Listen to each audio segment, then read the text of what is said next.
what is computer simulation? So computer simulation is a computer tool for analyzing from biomolecular point of view for protein structure and dynamics. So here protein is just an example. It could be your liquid molecules, it could be DNA, it could be polymer, and whatever material you are interested in. So this is a computer tool which basically analyze the structure and dynamics of a complex system. And because of the robustness of computer simulation methods, it has become a very useful part in modeling a complex system. And when you model a complex system, this simulation method gives you a lot of useful insights which are otherwise very difficult to obtain experimentally. So that's basically the microscopic information versus macroscopic information. Excuse me. So the macroscopic information you get from experiment, but the microscopic information is very difficult to obtain experimentally, and there we can rely upon computer simulation techniques which basically can give you atomic level description of the system, and from there you can gather useful insights about the operation of the complex systems. But the important thing in computer simulation method is that you have to have a conceptual understanding of your system or the phenomena or the system you are dealing with. So what it means is that, let's say you are simulating liquid water, bulk liquid water. So, and you are trying to get, let's say, the diffusivity, the diffusion coefficient of the water molecules, or you are trying to calculate the density of liquid water. So when you start the computer simulation of water, all you have to know to start with is that this molecule water is composed of one oxygen and two hydrogen, and oxygen here and two hydrogen atoms, and there is a bond between oxygen and hydrogen 1, there is a bond between oxygen and hydrogen 2, there is an angle between H1 O H2, and so on and so forth. Also, you have to know that oxygen is having delta negative charge and these are having delta positive charge. So this conceptual understanding you have to have before you start your simulations, and where these informations are required and important, that also I'll explain you in the coming few minutes. When it comes to biological system, let's say you are simulating a protein and you are trying to get the different microstate of a protein.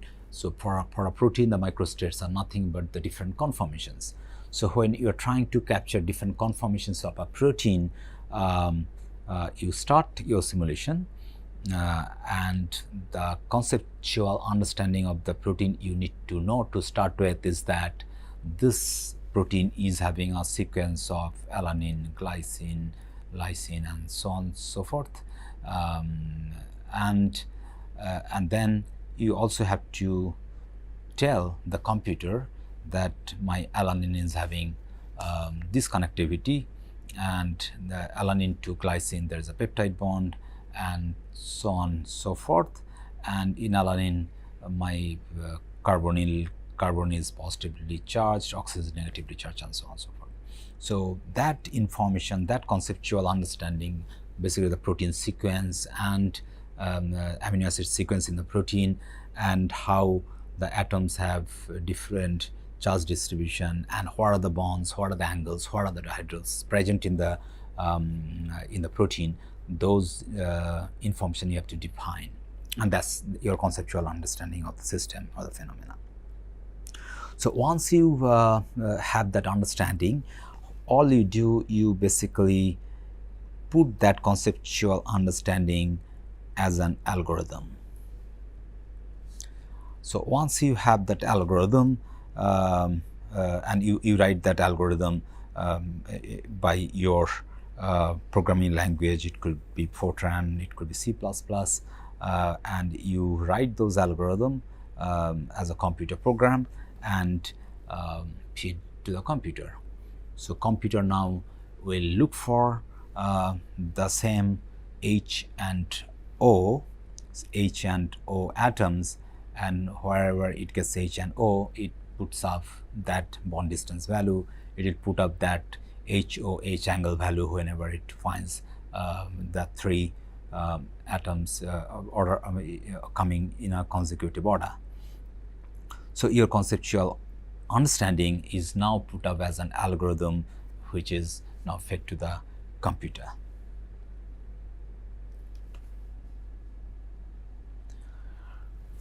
So what is the central idea of computer simulations? So here I'll mostly talk about molecular dynamics simulations.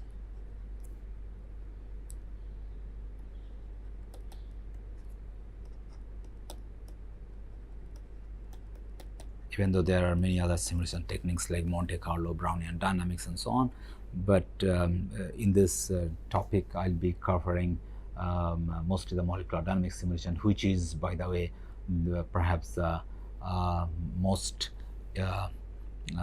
robust computer simulation technique among the available techniques.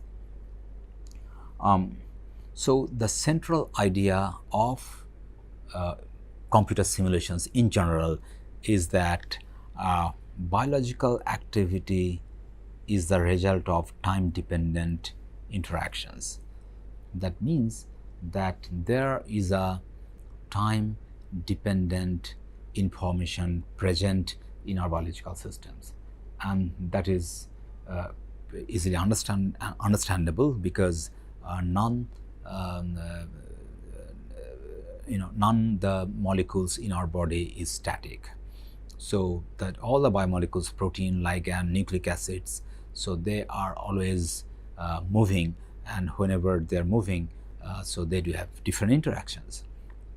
If you do in vitro experiments of a protein and protein, so every moment the proteins are interacting, and their interactions are different from time t1 to time t1 plus delta t. Because their conformations are changing. So when they have this conformation, the interaction is different than this conformation. So therefore, there is a dynamics involved, and what you get in the laboratory, which we defined as macroscopic properties or macroscopic observables, they can be obtained by the microscopic information or the atomic level behavior of the system. So in other words, as we saw in the previous slide, that if you know XYZ coordinates of each atom, those are the atomic level information. So those information we can convert to the macroscopic quantity or the thermodynamic quantity by using the statistical mechanical theories, which is the ensemble approach.